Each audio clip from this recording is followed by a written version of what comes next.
It's true that God is like a fisherman, and with a fisherman catching a fish, he sometimes has to give the fish, right, he's got a fish on the hook, and a fish on the hook would quickly want to swim away, having fitting that hook in his jaw. He wants to get away. Doesn't always follow that you can just reel the fish in. So a fish has a way of bulking once it feels that hook in its mouth. And a good fisherman actually wants to catch a big fish would give that fish some slack. So you have the fisherman with his fishing rod, and he's got plenty of line, maybe 100 yards. I remember fishing, you get some catgut, as it was called, and you'd get various breaking strains of catgut, 50 or 100-pound breaking strain. We used to go fishing a lot, me and my brother. And I always remember the time when he caught this great big mullet, and this mullet was on the hook. And the mullet, of course, bulking to get away, but the line still attached to the hook now in his jaw. He'd eaten, it was bread actually at the time that these mullet happened to eat.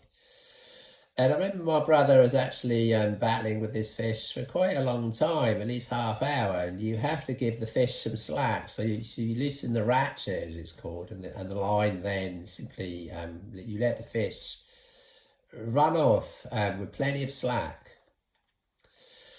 So this really is what God does, in that he often gives us plenty of slack, but at other times you might feel God reeling you in.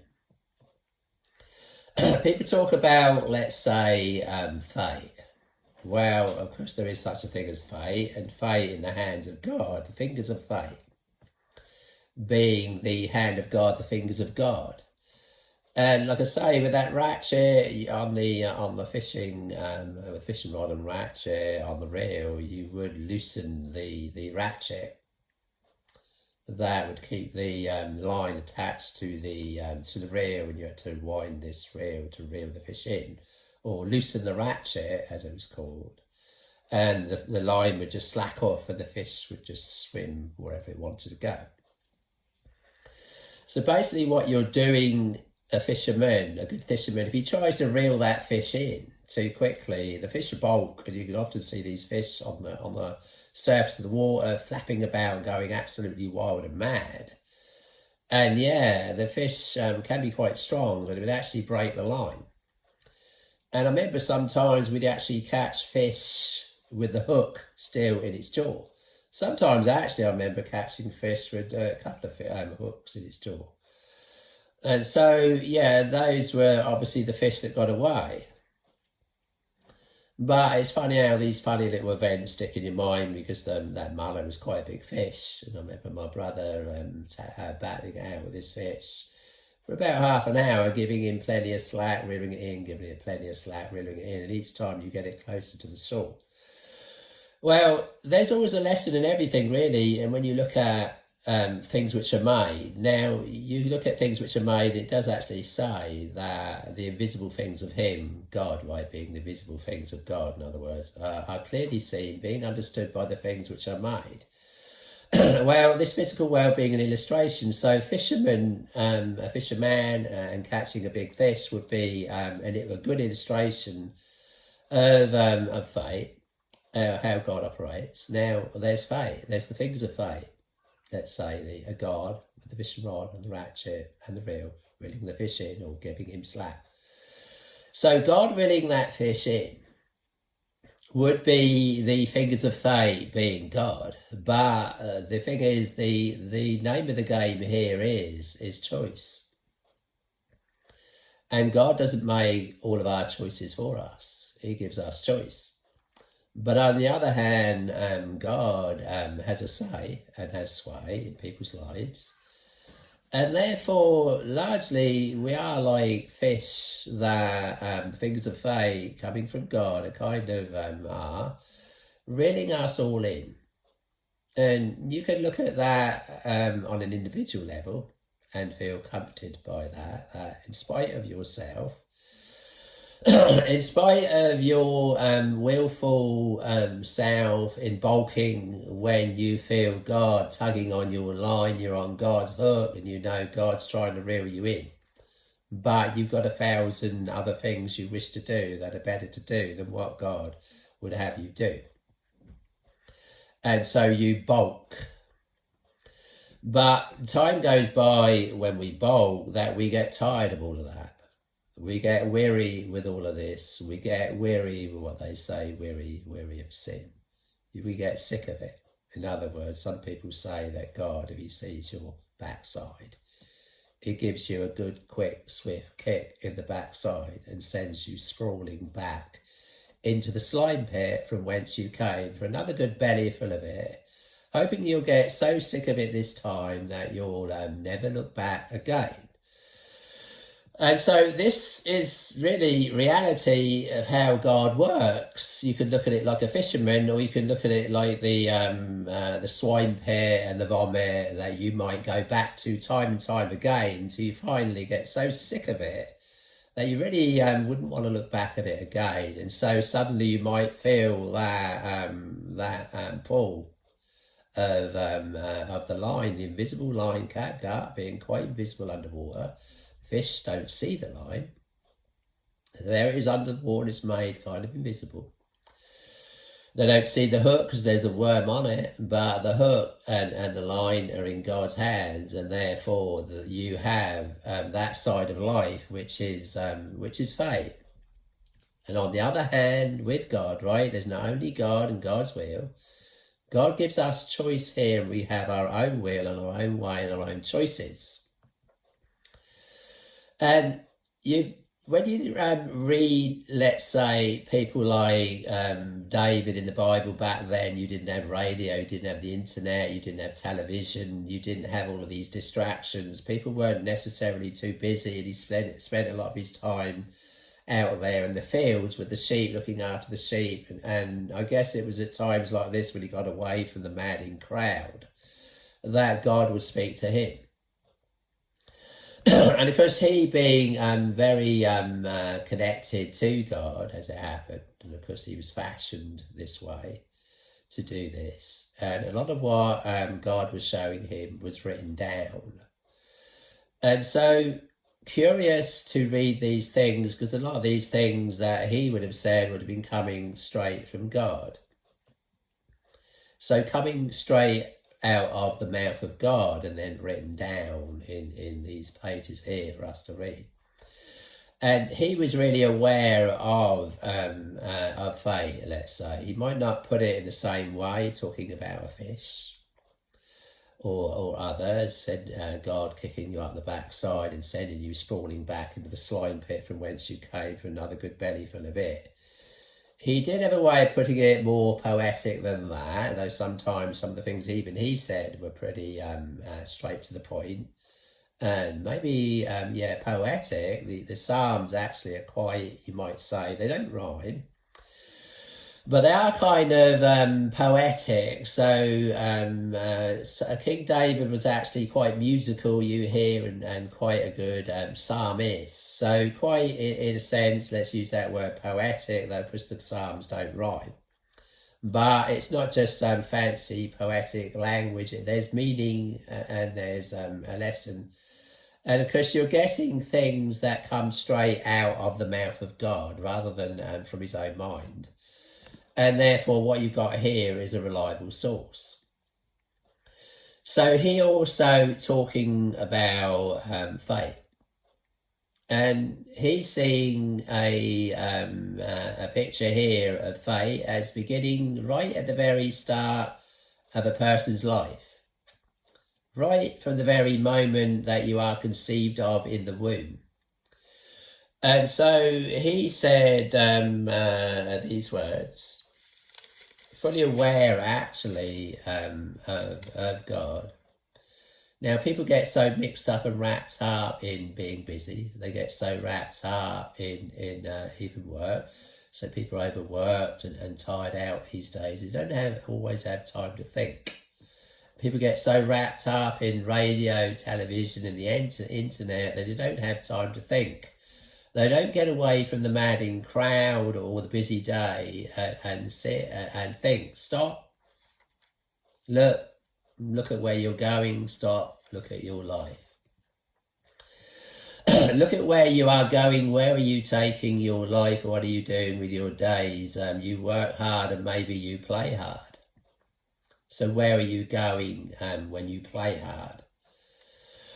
And this is really a lot of the times people, God giving you the slack that you so dearly love and want, and God letting the ratchet off there, and you running with that slack, and God allowing you to tire yourself out. So you work hard and maybe you play hard.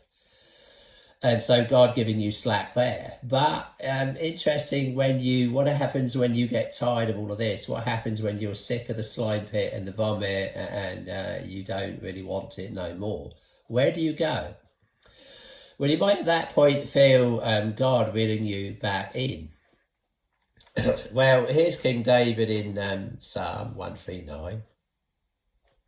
And he's fully aware of it. It's important really for us to be fully aware of God, in that this really does give us hope that even though we tend to take so much into our own hands, and if you took that fish and rolled man into that fish, well, mankind now is really bulking away from God, really going his own way.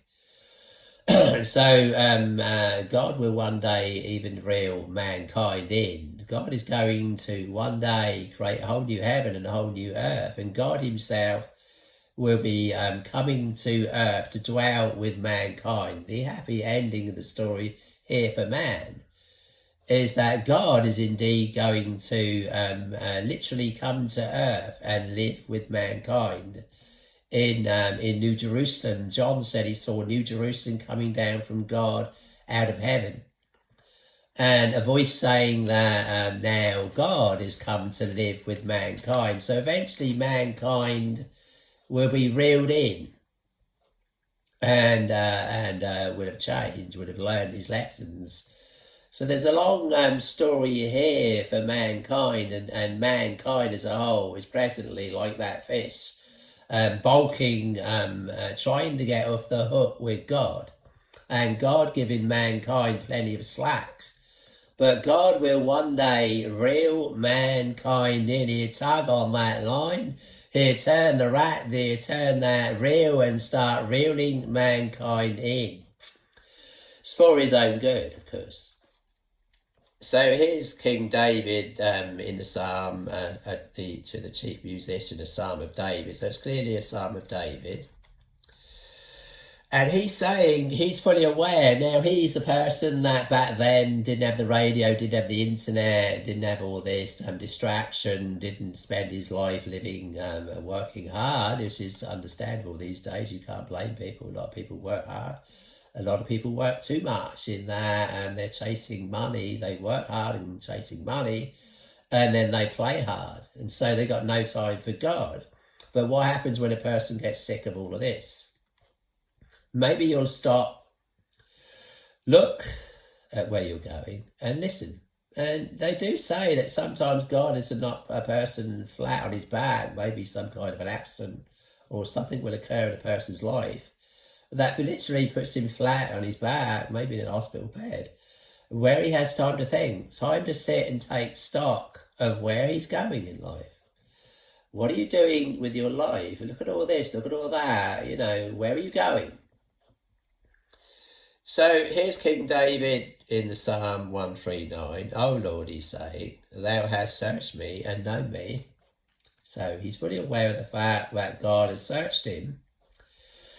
God knows everything that's going on in our minds. We tend to do a lot, let's say, from a subconscious level, and then there's also the spiritual level. How much are we doing is coming from the spiritual. People say subconscious, but they leave out the spiritual. We tend to base our future on our past.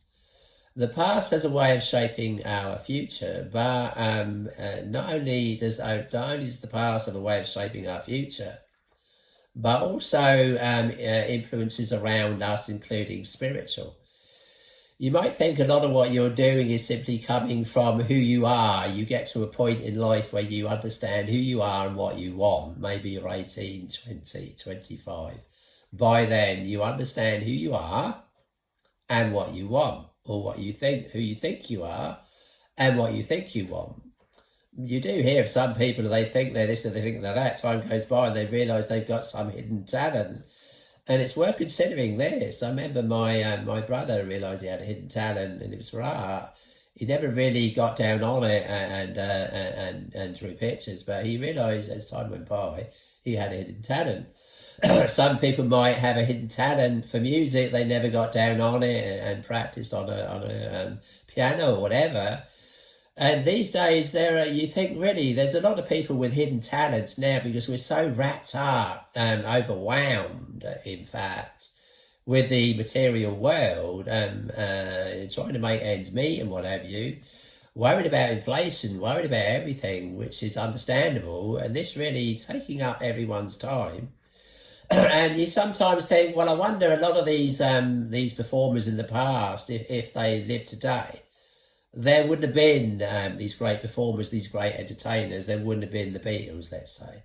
Because if they were born today, they would have, from the age 5, they would have been given a computer and spent all their time in some video game, some computer game. Spent all their time on the internet, watching TV and endless films.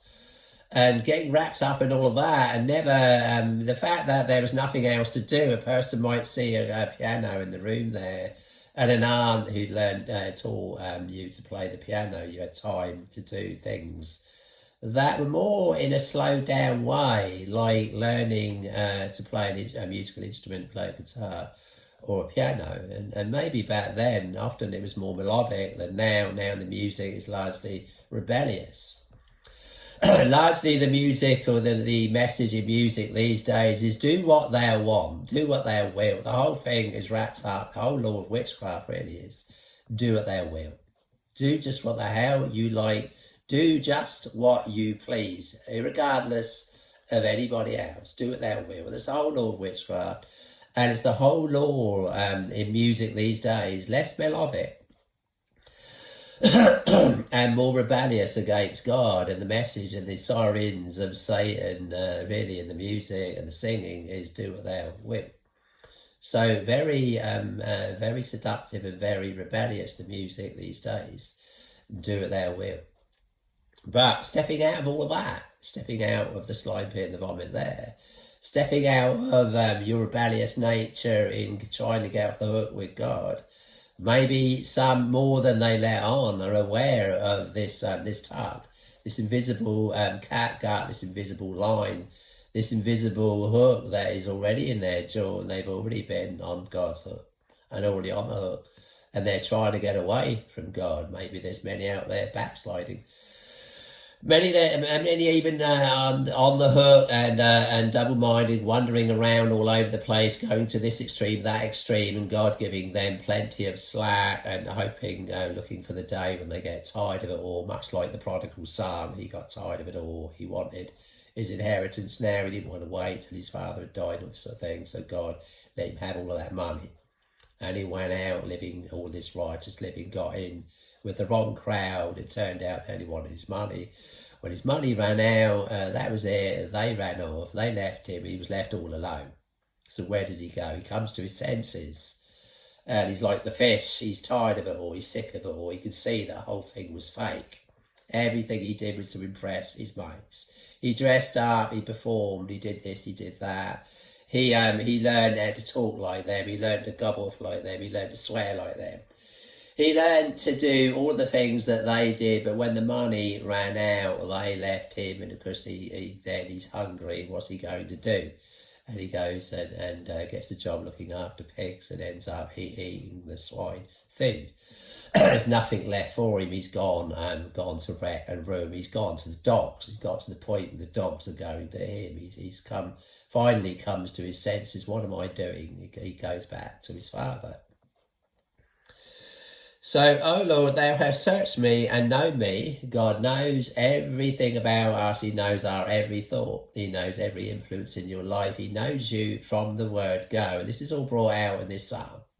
God knows you. God's hand is on your life, has been on your life. Whether we're aware of it or not, whether we took time to stop and listen, whether we took time to review that time when you heard something and it was God speaking to you and you really felt that was something as coming from some mysterious power out there that we call God. So, O Lord, in the words of the King David, O Lord, thou hast searched me and known me. God knows all about you.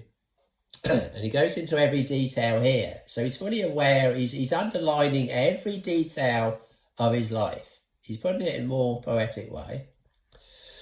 O Lord, thou hast searched me and known me.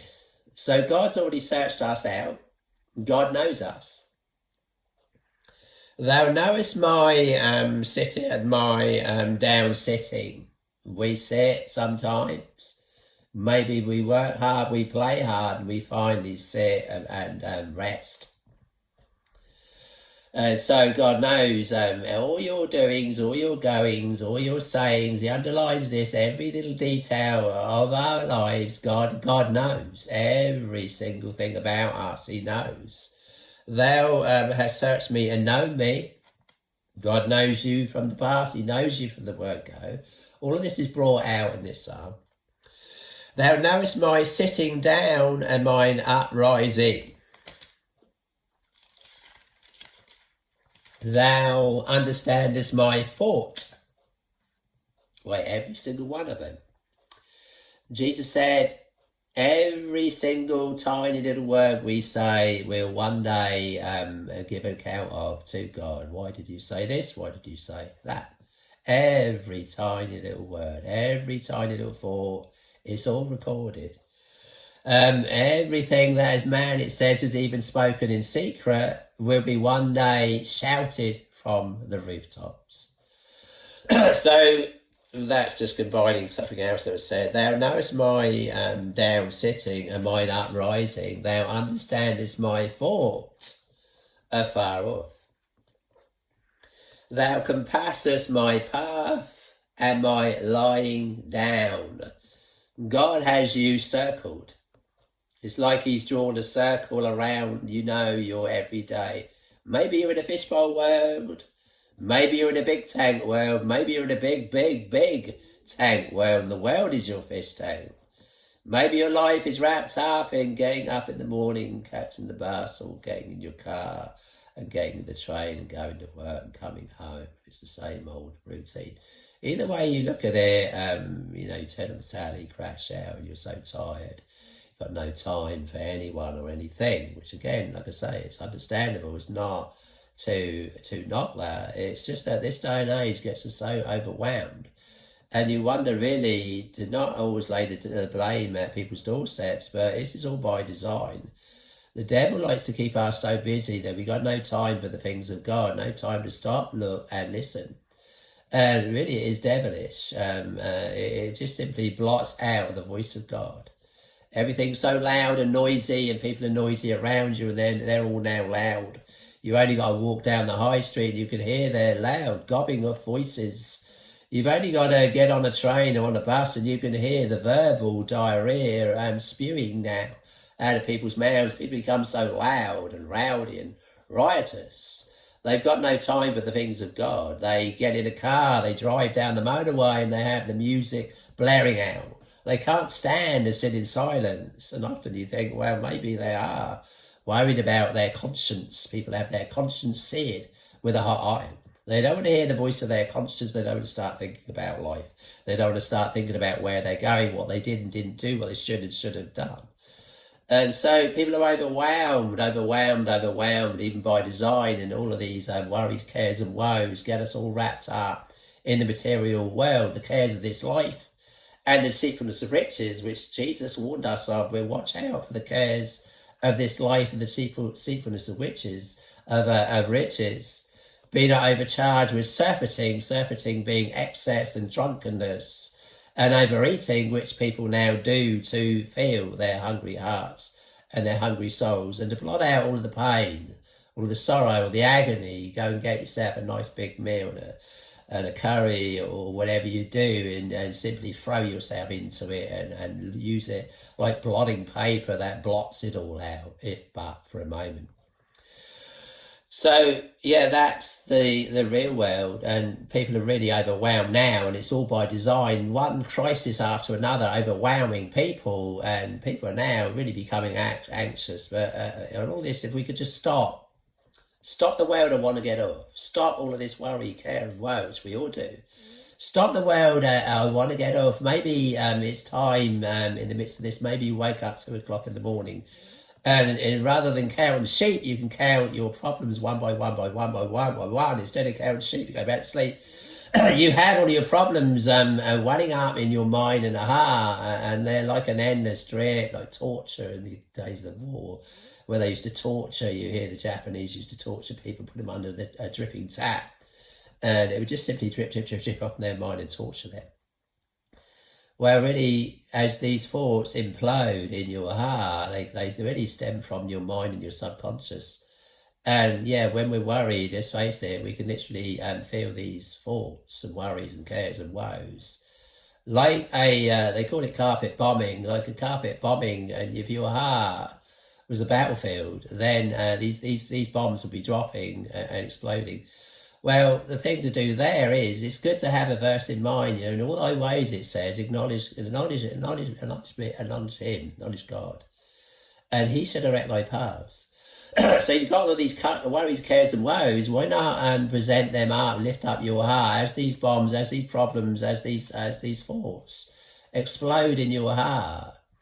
As you can feel each one of them filling you with woe and dread. Our great cause of worry is remorse over the past, they say, and fear of the future. Fear of the future is one of the great ones.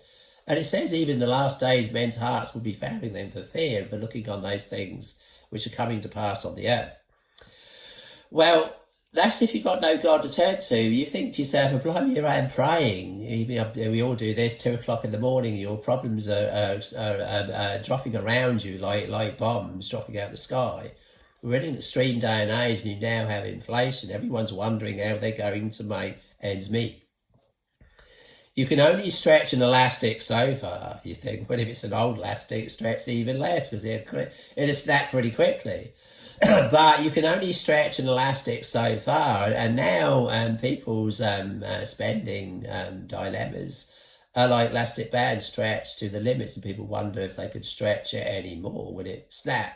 Will I snap? Will I hold on? Will I have a home? Will I have a house? Will I have food? Will I have clothes?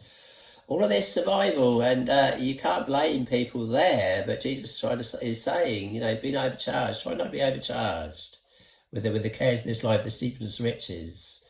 And excess and greed doesn't help, because if you're trying to keep up with the Joneses, as they say, or keep up, you have a life of envy, say you want to compete and keep up or get ahead of the game.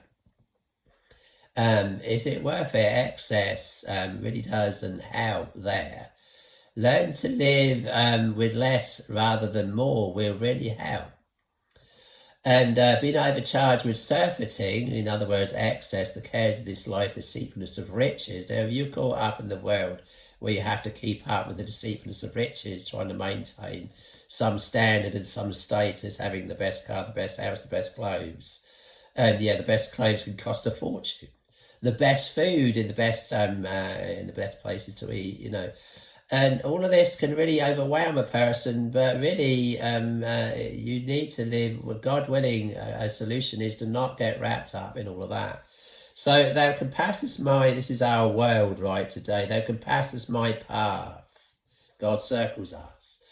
And my lying down, you're lying down at night, maybe you fall asleep, and maybe you wake up 2 in the morning worried about all your worries, all your cares and woe. Well, hands up, I do this. And, that isn't small. If you think it's small, fine. But either way, yes, in the middle of the night, you do find yourself worrying about all your cares and woes. Let's face it, we all worry. We all fear. And this is where we call upon God. And it does say, you shall seek me and find me when you shall search me with all your heart. And sometimes God might even seem a million miles away. Well, it says, in all thy ways acknowledge, simply acknowledge, trust in the Lord with all thine heart, with his all mine heart. My worries, my cares and woe are now engulfing, eating me alive. And here's my heart. I'm lifting up my heart. I simply acknowledge this to you, God. I'm acknowledging this is my heart, this is my state, this is my worry, this is my care, this is my woe, and these are my problems as they drop into my mind, as they come through my mind one by one, and each thought now, and the thought makes it explode. You can actually feel these worries, cares and woe exploding in your heart. Like it's a battlefield, life's a battlefield. And with each explosion, just simply lift this up to God, acknowledge God in all thy ways, trust in the Lord with all thine heart. And lean not unto thine own understanding in all thy ways. Acknowledge. Simply acknowledge. Does it take any great effort to acknowledge? I can acknowledge there's a pillow under my head. I can acknowledge there's blankets over my body. I can acknowledge that over there the window's open to let the air in. It's a bit hot lately. I can acknowledge that I know in the past of God intervening quite strongly in various situations. Maybe he doesn't always come through strongly every day. Maybe at times it seems like he's further away, or is it that I'm further away from him? Maybe at times we drift away from God and God seems far away like a kite up there. And it's now time to reel the kite in. Simply acknowledge, I acknowledge that I know.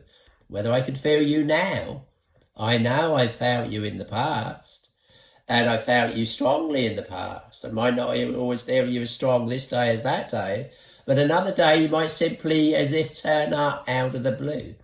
Is it you that's been far away from me, or is it me further away from you? Either way you look at it, God has a way of intervening, suddenly showing up. For thou compassest my path and my lying down, and art acquainted with all my ways. For there is not a word in my tongue. But lo, O Lord, thou knowest it altogether. He knows our every word, our every thought.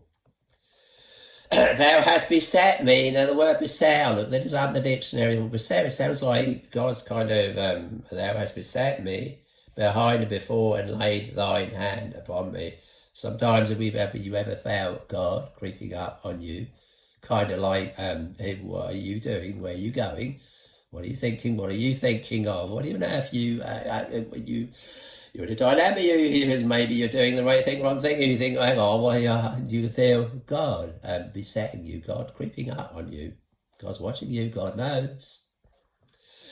Such knowledge, so thou hast beset me behind and before. God's ahead of you. If you think you can get away from God, he's ahead of you. He's also in front of you. In God, he's the future and the past. He knows what you're going to do. He even knows what you've done. So thou hast beset me behind and before, and laid thine hand upon me. Suddenly you feel God's hand upon you, pulling you back. Such knowledge is too wonderful for me. It is high. I cannot attain to it. Now he's kind of, whither shall I go from thy spirit? Should he want to go anywhere from God's spirit? Whither shall I go from thy spirit? He's aware of the spiritual presence of God in his life, no doubt.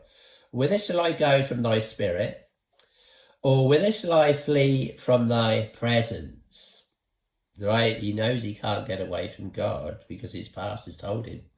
Maybe there were times, even in King David's life, and yes, King David committed great sins. He had a heart, he was a man with his heart close to God, it says. But he also made great mistakes. Whither shall I go from thy spirit, or whither shall I flee from thy presence? Maybe at times he felt like getting away from God. If I ascend up into heaven, thou art there. If I make my bed in hell, behold, thou art there. It's actually Jesus that has the keys, actually, of death and hell. Jesus has the keys. Jesus is the one that I am he. Jesus says, openeth and shutteth even, and no man openeth. And he has the keys of death and hell. It's Jesus will decide the day we die. And whether we go to that underworld, which they commonly call hell, Hades, the underworld. Jesus is the one who has the keys of death and of how he also is the doorway to heaven. Better to go through the door into the kingdom of God and be a member of the kingdom of God than to reject Jesus Christ. And then Jesus Christ, on the other sense, I'm he that openeth and no man shutteth. Even Jesus himself is a door. Every person you meet is a potential door. You go through that door and you never know where you might find yourself. You go through the right door for the right people, then you find yourself in the right places at the right time, doing the right thing with the right people. You go through the wrong person, through the wrong door, and we're all like doors, or doors opening and shutting. I'm he that openeth and no man shutteth, shutteth and no man openeth. And Jesus goes on to say he has the keys of hell and death, and he's also the door. By me, if any man enter in, he shall be saved, and shall go in and out and find pasture. You'll find those green pastures. Yes, the grass is always greener over there, but it's even greener if you go God's way. I am he that openeth and no man shutteth and no man openeth. And Jesus says, I am the door. By me, if any man enter in, he shall be saved, and shall go in and out. You go through that door, Jesus. He put you in there. Make sure you go into the right fields. If the grass is all eaten up in that field, then he'll put you in the next field. And I'm at the door. By me, if any man enter in, he shall go in and out and find pasture. So if I send up into heaven, thou art there. If I make my bed in hell, thou art there. You can't get away from God. If I take the wings of the morning and dwell in the uttermost parts of the sea, you look this one up, and it could be that, maybe you took an early flight into another part of the world. Maybe you felt like getting away from it all and living on some distant island or some other land, going to another country for whatever reasons. You take to the morning, you catch your plane, and you go and live in some far distant land. If I take the wings of the morning and dwell in the uttermost parts of the sea, well, God will be there. Even there shall thy hand lead me, and thy right hand shall hold me. God is always with us. And God is always there to lead you and guide you. If I say, surely the darkness shall cover me, right? We all have our moments when we, hello darkness, my old friend, I've come to talk with you again. As that old song says. Hello darkness, my old friend, I've come to talk with you again. So if I say, surely the darkness shall cover me, even the night shall be light about me. God can see in the dark. The darkness is light to him. Yea, the darkness hideth not from thee, but the night shineth as the day. The darkness and the light are both alike to thee. You can't hide in the dark from God. There's no where you can hide from God. The darkness, cover yourself in darkness. But God can still see you. The light and the night are just the same for God. For thou hast been, now he talks about how God, the fingers of fate, a hand of fate on his life, even from the time that he was born. For thou hast possessed my reins. Now here's fate. One talks about fate, maybe they look into the stars, maybe they read the stars every day in the newspapers. Maybe they go in here looking up the stars, trying to make sense of their existence on their life on earth. Maybe there's some kind of fate, some kind of stars, some kind of influence made to be this day to be ill-fated or better-fated.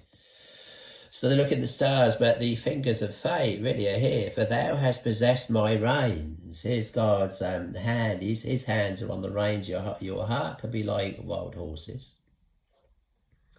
But isn't it nice to know that God can take over here and hold the reins of your heart and pull those horses back? We tend to be on our heart being like wild horses, and we crack the whip on the horse's back. We work hard and we play hard. And we indulge in so many sins, but suddenly we get sick of all of this. And then we think, well, look, I'm going to hand the reins over to Jesus now. You take the reins of my heart. Hold me back, pull me back, pull me back, pull back the horses. Pull this all back. I can't always control these horses. There's me, myself. All my passions and feelings and thoughts run away with me. I really do find it an effort. It's actually strange, it's actually painful sometimes to pull these horses back. So hand the reins of your heart over to Jesus. For thou hast possessed my reins. Now he's going right back to the day that he was born. And even before that. For thou hast possessed my reins, thou hast covered me in my mother's womb. They do say there's many like miscarriages and whatever. The dangerous time for a baby is when he's conceived in the womb. It can so easily go wrong, and the body can abort the baby. So that if God deems it, and God ordains it, and God wills it, and God chooses that you be born, then he will cover you. His hand will even cover you in at the moment of conception. By design, you were conceived of in the womb. And God's hand is over that tiny little egg, tiny little sperm. They've now met, and the cells are doubling up. And that is you, and God's hand is over there. So for thou hast possessed my reins, right from the very beginning. Thou hast covered me in my mother's womb. So you picture God's hand there. He's possessed the reins, even of your heart, even there in the womb. God's hand is now covering that tiny little egg and sperm, and you are now developing into a human being. I will praise thee, for I am fearfully and wonderfully made. You look at your body, you think, wow, this is unmatchable. Could never make a robot the same. I will praise thee, for I am fearfully and wonderfully made. Marvellous are thy works, especially when you look at the human body. And that my soul knoweth right. Wow, there's one thing we all know, can all agree on, that is that we are incredibly made. Fearfully and wonderfully made. Made means you were made by somebody else. Some might choose evolution. Others choose made. I am fearfully and wonderfully made. When you look at the human body, you kind of think, wow, look at this. You know, every tiny little baby that comes out, everyone marvels at a baby, at the creation of God, really. My substance, now the sperm and the egg here, my substance was not hid from thee when I was made in secret. So you're now down in the womb here.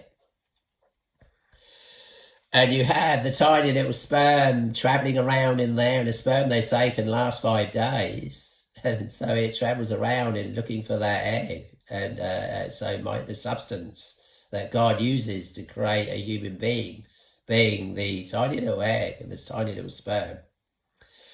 My substance was not hid from thee when I was made in secret. Right, we're now down in the womb, and curiously wrought in the lowest parts of the earth. So you're now in the lowest parts of the earth, in other words, down in the womb. He's now down in the womb at the moment of conception.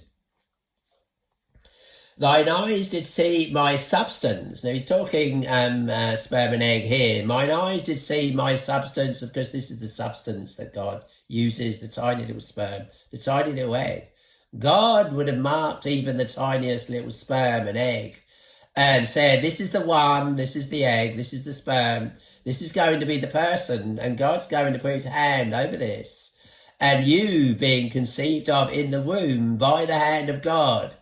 God here, for thou hast possessed my reins, right from the very beginning, that tiny little substance in God's hands, possessing the reins there right from the very beginning. Thine eyes did see my substance, yet being unperfect, and in thy book all my members were written.